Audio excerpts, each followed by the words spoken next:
जब जब धरती पे बहुत ज़्यादा पाप बढ़ता है तो भगवान स्वयं वहाँ जन्म लेते हैं ताकि उस पाप का सर्वनाश कर सकें।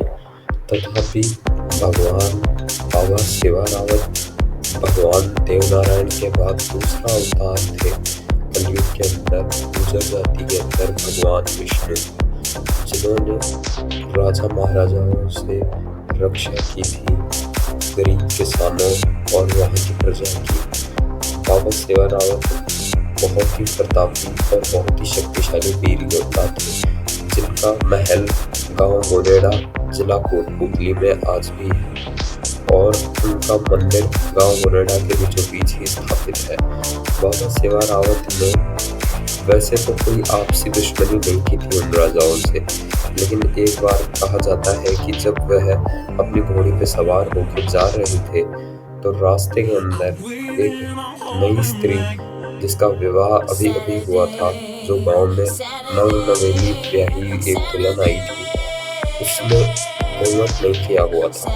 तो एक बूढ़ी औरत थी जिन्होंने कहा कि शिवा रावत जा रहे हैं तो तुम घूंघट कर लो, क्योंकि वहाँ पे परंपरा थी कि जो राजा पुरुष वगैरह जो होते थे उनके योद्धाओं के सामने घूंघट किया करते थे। तो फिर बाद में उसने कहा कि मैं क्यों घूंघट करूँ, क्या मेरे घूंघट करने से ये जो योद्धा है ये मुझे बचा लेगा उन राजाओं से, हमारे साथ जो गलत हो रहा है उसे रोक देगा। तो ये सब कुछ सुन लिया शिवा रावत ने, और जब भगवान शिवा रावत ने ये सब कुछ सुना तो उन्हें बड़ी आत्म में पीड़ा हुई कि मेरे यहाँ के गरीब किसानों के साथ इतना अत्याचार हो रहा है।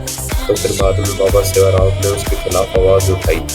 जिन बोरियों के अंदर भर के आए थे गेहूँ पिसने के लिए, उन बोरियों के अंदर उन्होंने भरवा दी राख और वापस भिजवा दी राजा के यहाँ। तो राजा ने जब बोरियाँ खुलवाई तो उन्होंने कहा कि इस बार तो गेहूँ बड़ी जल्द पिस के आ गए, लेकिन फिर जब उन्होंने बोरियाँ खुलवाई तो उन बोरियों के अंदर उन्हें सच्चाई का पता चला कि उनके अंदर तो गेहूँ की जगह कुछ और ही भरा हुआ है, राख भरी हुई है। जिसके बाद में राजा ने अपने कुछ सैनिकों को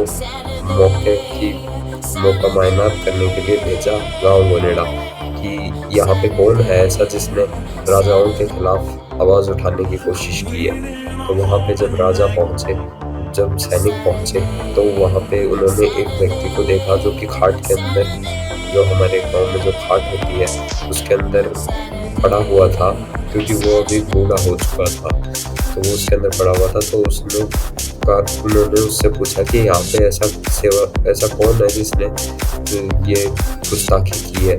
तो उस बूढ़े आदमी ने बताया कि शिवा रावत ही है यहाँ पे जो ऐसा कर सकते हैं, और शिवा रावत के खिलाफ जो भी बोलेगा उसे हम नहीं छोड़ेंगे। शिवा रावत हमारे गांव के ये एक बहुत बड़े बलिदानी है, गांव के रक्षक है, हम उनके लिए कुछ भी करते हुए मर मिट जाएंगे।